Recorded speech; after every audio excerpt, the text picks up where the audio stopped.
The story of the 32 faced throne. The magical throne. Not until very long ago was the time when there were kingdoms ruled by kings.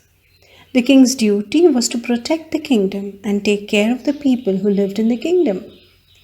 This is the story of one such king called Raja Bhoj, who a very long time ago ruled the kingdom of Ujjain in the present day state of Madhya Pradesh in central India. He was a very just, courageous, and intelligent king.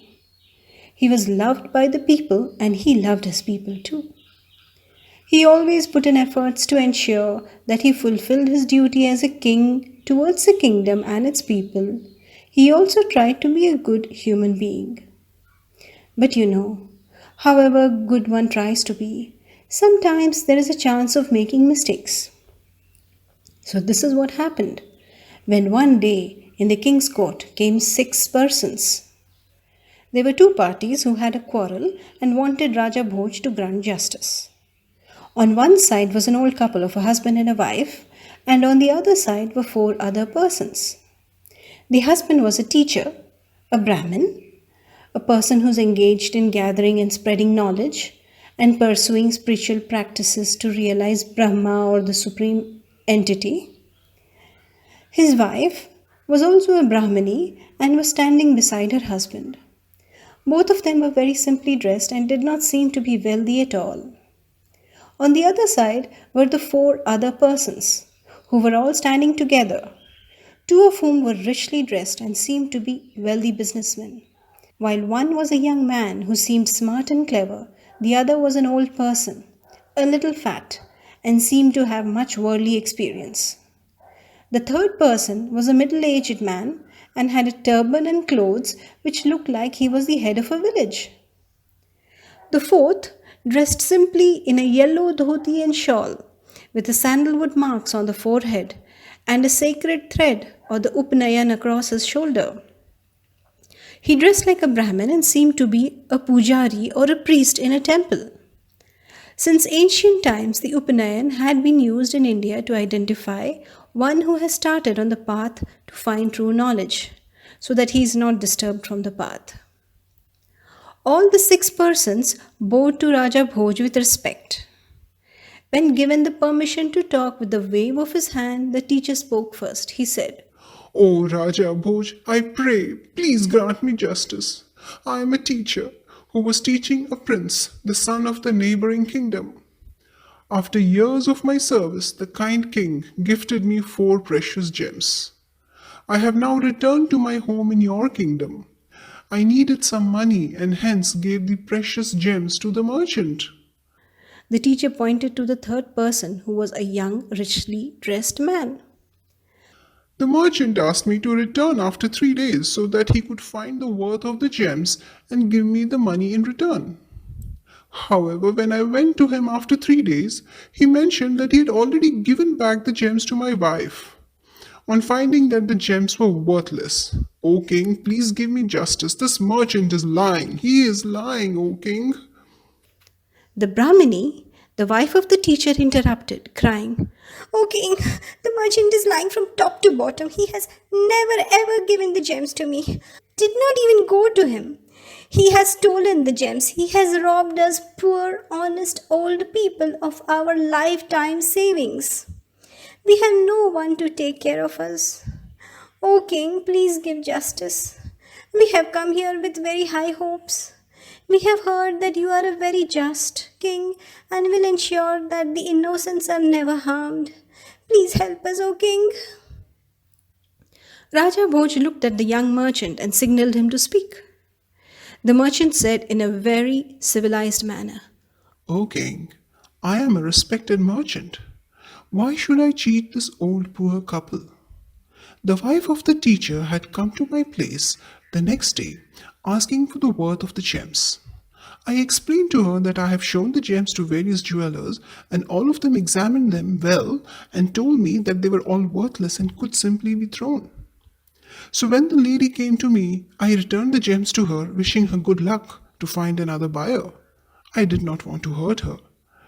It is possible that the couple could not find another buyer and are simply trying to force me into giving them some money. Raja Bhoj looked serious. He said,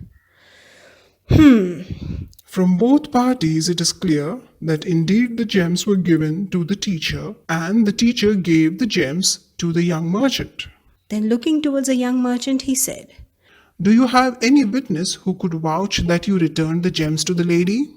The young merchant smiled and said, Indeed, O king, I do. Hence I brought them along. This older merchant, a much respected person and a senior to me, was visiting me when the lady came. I had handed the gems to her in front of him. Also with me at that time was the head of the village who had come to discuss something with me. He also saw me returning the gems. And lastly, this is the priest of the village temple, whom we met while on the way to here. He mentioned to me that he had seen the lady offer the gems to the temple deity for blessings. So clearly she had the gems. O king, I have full faith in your justice, and I know you will give justice to me and save me from the false allegations made by this couple. the old merchant came forward, telling, O king, it is true that I was with the young merchant discussing business matters when the lady came.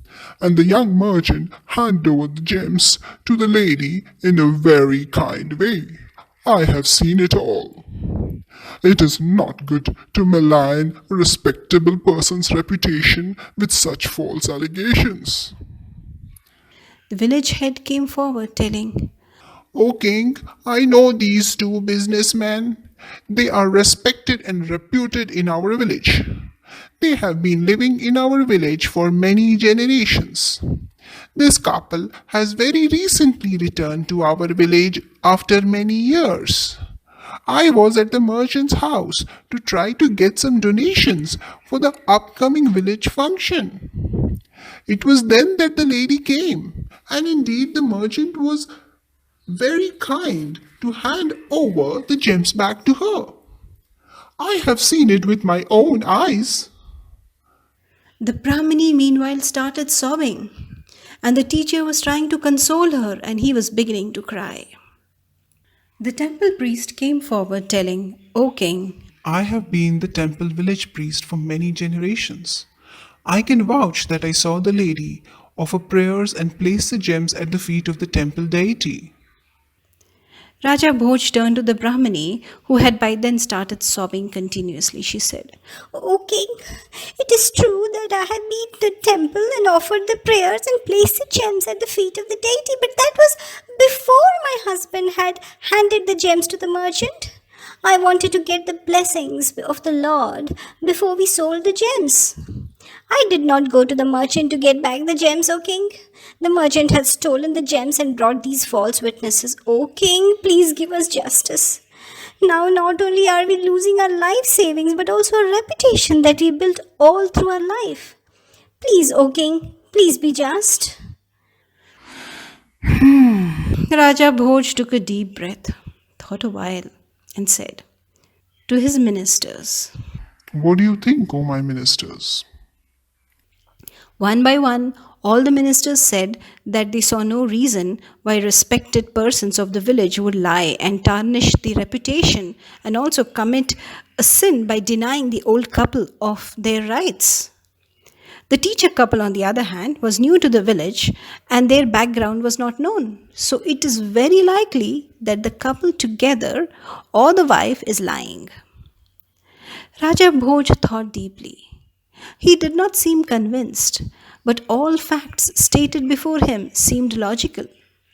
He looked at the couple and said, It seems that you are lying. I am ashamed that a teacher who has to have a very high moral conduct is lying. What will the students learn if the teacher himself lies?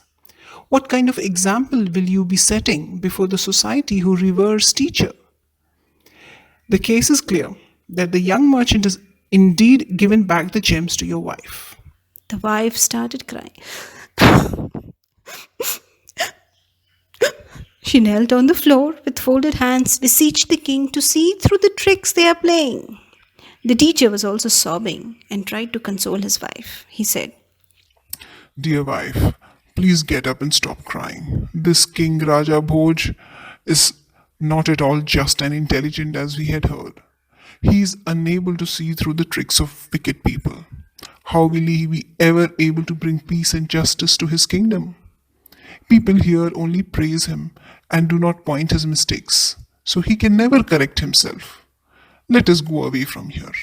Let us try to get justice and advice from the simple but honest cowherd. There is no king. This is no king of any worth. Let us go. Hearing the words of the teacher, everybody in the court was shocked. The soldiers got ready with their weapons. The ministers stood up. How dare this teacher insult the just Raja Bhoj and call him worse than a mere cowherd in giving justice? One minister stepped forward, asking the teacher. What do you mean by getting justice from a mere cowherd? The young merchant also interrupted, telling angrily to the teacher. How dare you insult our great Raja Bhoj, the greatest, the most honest, the most loving, and the just king of Ujjain? Let us see who this cowherd is. How dare you? The couple was visibly scared and did not know what to say. Raja Bhoj raised his hand, asking everybody to stay still. His face showed that he was disturbed, but very calmly he said, You are right, teacher. If I make a mistake, I must know it, rectify it, and learn from it. Please tell, who is this cowherd you're talking of, on whom you have more faith than me? The teacher got up and with folded hands he said, O king, please forgive us. We have no intention to insult or criticize you. Please understand our state of mind. It is just that we are very disappointed at the judgment. Being honest and moral throughout our lives, we have always believed that truth alone triumphs. And now, seeing how clever falsehood has trampled our reputation and wealth earned through our lifetime of efforts, we are unable to bear the disappointment. Hence, some distasteful words might have slipped out of my mouth. You are intelligent and knowledgeable, O king, so you will understand how a person will react in this situation. Please forgive us. We can understand that since we have no witnesses on our side to tell our story, you are forced to believe what this young merchant says. So, in that respect, you have been just. We shall think that this is the reaction of some bad action we might have performed in this life or the past. It is our karma. Hence, despite being on the right path, we are so much wronged. Please forgive us and grant us the permission to leave.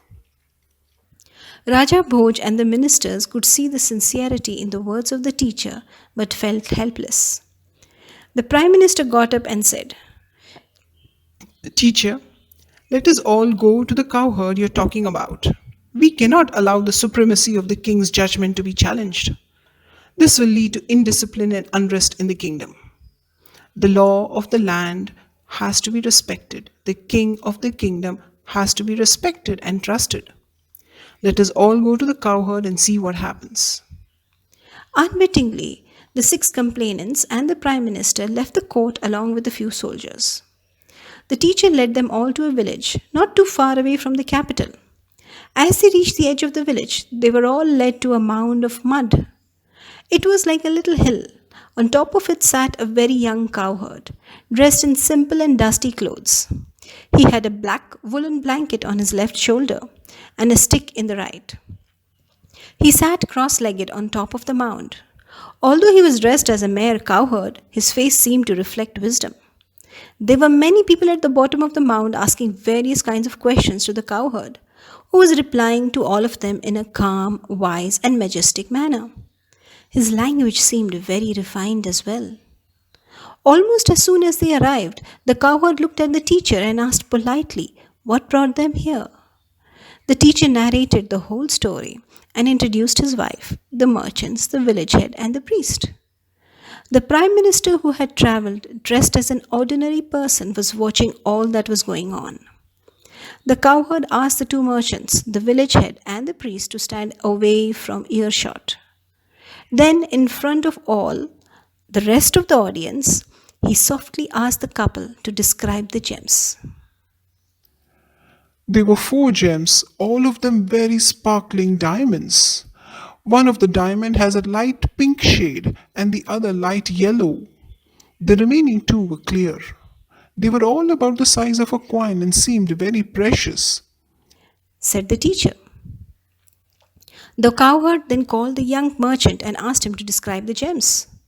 The merchant said they were all four sparkling gems and they looked like diamonds, but the jewelers had told him that they were indeed nothing but glass.